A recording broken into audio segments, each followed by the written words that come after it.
اما بعد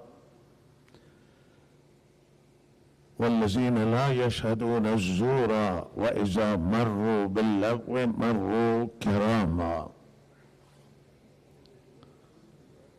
از سخنان زیبا و ارزشمند اساتید بزرگوار و علماء گرامی استفاده کردید.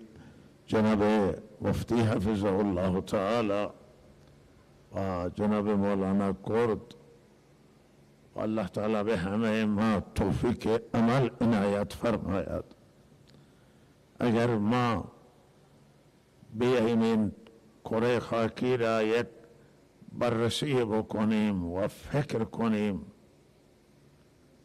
در زندگی مردم، در تمدن‌ها، در فرهنگ‌های که در این زمین موجودند، هیچ فرهنگ بهتر و نورانی‌تر و روشن‌تر برای بشر، هیچ زندگی بهتر از زندگی اسلامی نیست، از دین نیست. دینی که از برجستگی هایش ایمان به الله تعالی است و اعتقاد به پروردگار، به وحدانیت الله، دینی که به یکتاپرستی و پرستش خدای واحد و لا شریک ما را امر می کند. بهترین اعتقاد و بهترین عقیده رابطه ایمانی را به ما برای ما ارزانی آورده است و ما را راهنمایی میکنه و وقتی که به عمل برگردیم به بهترین عمل کرد دین اسلام ما را دستور داده است که در راس آن نماز و نماز رابطه برقراری ارتباط با الله، نیایش راز و نیاز و برقراری تعلق با الله تعالی است. عاجزی و درماندگی بنده در مقابل رب العالمین، در مقابل پروردگار، ادب نماز و احترام به پروردگار، به جایگاه الله، به مقام ربوبیت، به معبود در حق واحد ادای احترام هست. و اگر ما برنامه زکاتش را نگاه کنیم که بزرگترین عبادت مالیه و به بالاترین اخلاق نیک است که رسیدگی به درماندگان و مساکین و فقرا، قرآن عظیم الشان بعد از توحید الله تعالی تاکید کرده به حقوق والدین که بالاترین محسنان و احسانشون بعد از احسان الله تعالی است. قرآن تاکید داره به صله رحمی و خویشاوندی و قرابت و بعد از قریب و رشته‌داران قرآن توصیه به یتیم داره، به مساکین داره، به مستمندان داره، به کسانی که توی زندگیشون مشکل دارن به اونها رسیدگی زکات، رسیدگی کردن به فقرای مساکین خانواده زندانی و زندانی هست و این بهترین تعلیم. قرآن میگه شما مال را که به دست آورده اید، سرمایه‌ای که به دستتون آمده، شما یک چهلمش را از اموال تجاریتون به الله بدید، به فقرا مساکین الله اجرتون میده، گناههای شما را معاف میکنه، هدایتتون میده و خدای عز و جل شما را چندین برابر عوض در دنیا و چندین با عوض در آخرت، یکی به 700 برابر و بیش از آن به شما اجر عنایت میکند. این بهترین تعلیمه. قرآن دشمن بخله، قرآن مخالف دروغه، مخالف با دروغ. قرآن عظیم الشان از محورهای مهم صداقت است و راستگویی که انسان صادق باشه در اعتقاد و در گفتارش صداقت رعایت بکند. و روزیان حضرت صلی الله علیه و سلم اکبر الکبائر، بزرگترین گناه را شمردن. روایت صحیح بخاری است و در بزرگترین گناه شرک به الله تعالی، کسی به الله شریک بگیره، خدای واحد و لا شریک با الله واحد و لا شریک بگیره، بزرگترین گناه. بعد فرمودن بزرگترین گناه بعد از این نافرمانی والدین، نافرمانی مادر و پدر. کسی که نافرمانی مادر و پدر میکنه بزرگترین گناه کبیر را انجام داده. و سومی فرمودن دروغه. وقتی که اینجا رسیدن حضرت تکیه داده بودن، راست نشستن و فرمودن الا و قول الزور، الا و قول الزور. آن حضرت تکرار کردن که خبردار، سخن دروغین، سخن دروغین، سخن دروغین. صحابه میگن که ما آن حضرت را دیده که احساساتیان و گفتیم که کاش آن حضرت و فشار بر خود وارد نکنند و روی دروغ این را تاکید دارند، آن حضرت آرامش پیدا بکنند. و بعض روایت ها فرمودن شهادت دروغ، شهادت دروغ، شهادت دروغ.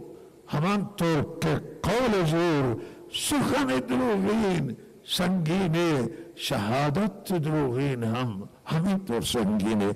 اسلام دشمن با دروغ، خدا هم دشمن دروغه و دشمن شهادت دروغینه. من و شما هم دشمن شرک باشیم، دشمن نافرمانی والدین باشیم، دشمن دو باشیم و دوست صداقت باشیم.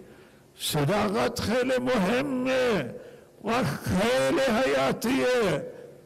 راستگویی و درستگویی خیلی مهمه. از قدیم الایام در خطبه های جمعه همین آمده است که ان الصدق ینجی و علیکم بالصدق فان الصدق ینجی والکذب یهلک.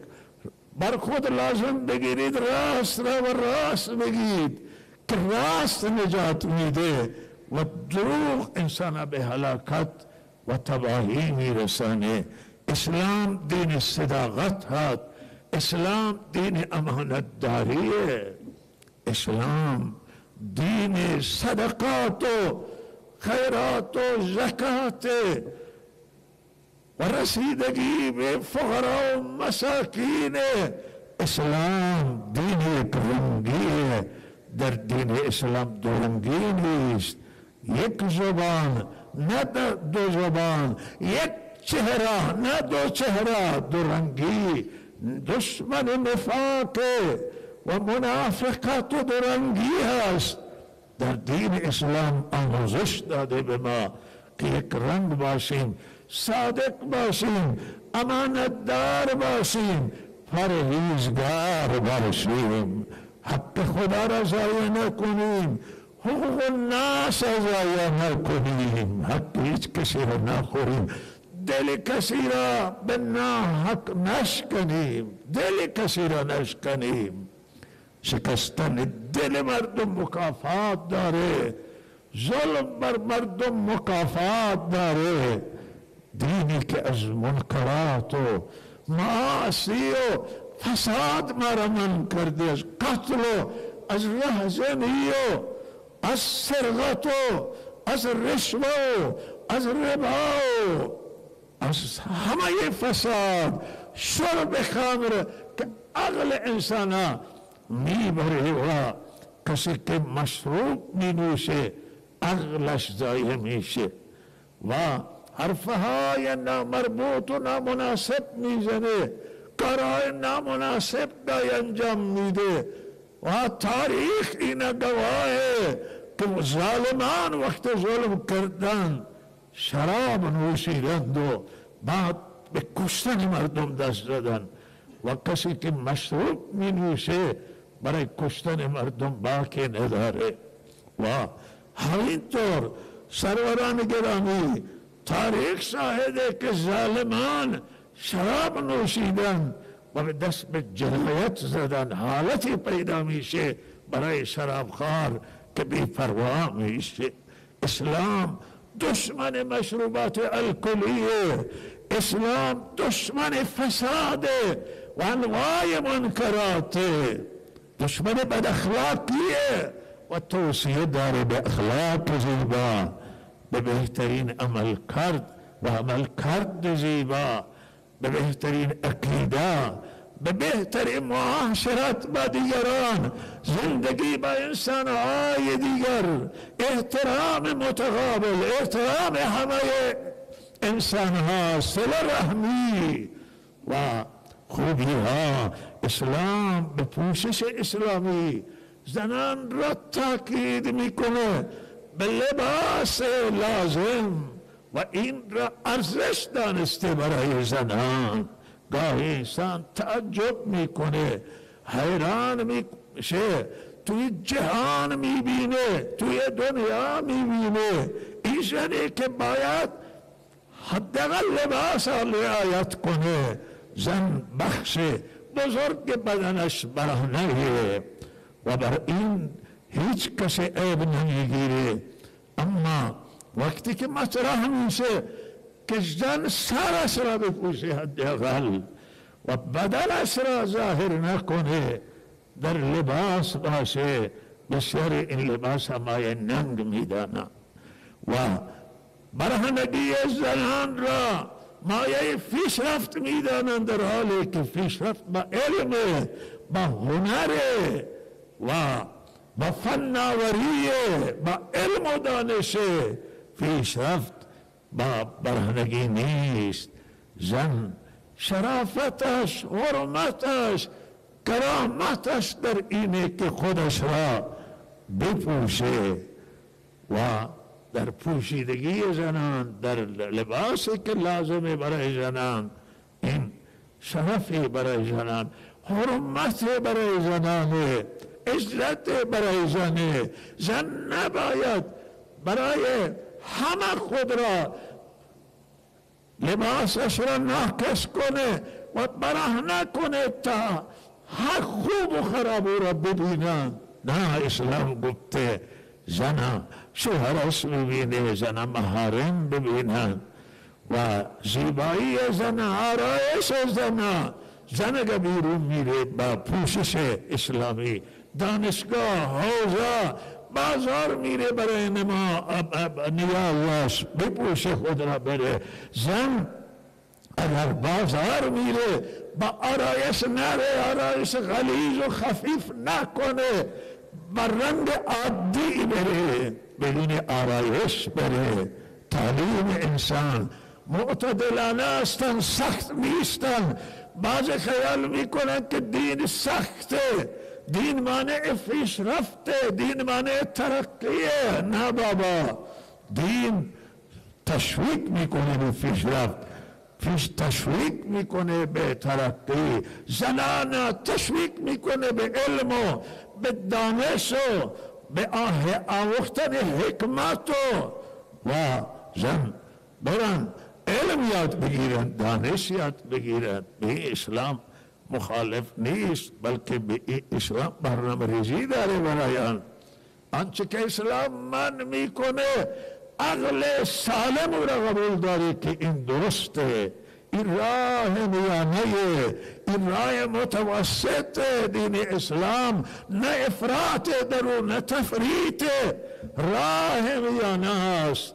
افسوسی که امروز بسیاری از مسلمانان دین نفهمیدن، در دین افراط درست کردن، دین بالاخره به نحوی عمل میکنن که مردم نفرت میکنن، جامعه نفرت میکنه و خیال میکنه که این ضعف دین. نه، دین ضعف نداره، این سوء برداشت از دینه. دین درسته، دین صحیحه، آنچه که در قرآن دینه، آنچه که محمد رسول الله فرموده و در شریعه حضرت دینه.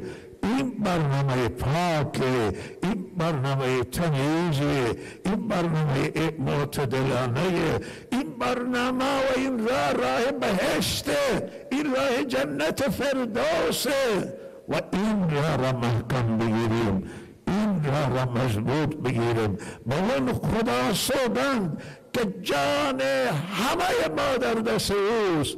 دنیا را بگردید و دنیا را زیر کنید و شما برنامه مانند برنامه قرآن نمیبینید، شما برنامه مثل برنامه دین نمیبینید.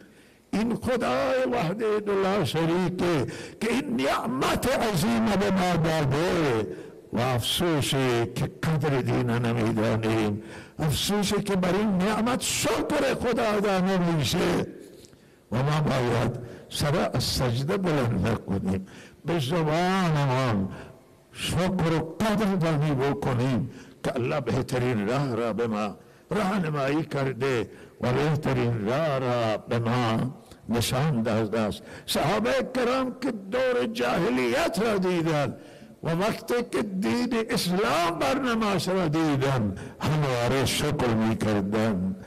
الحمدلله الذی هدانا لهذا و ما كنا لنهتدی لولا ان هدانا الله. شکر می کردند که الله ما را به چه برنامه زیبایی هدایت داد و ما اگر خدا هدایت نداده بود ما این برنامه را نداشتیم. الله به ما توفیق عمل عنایت کنه و ما را در راه خودش موفق بداره. و صلی الله علی سیدنا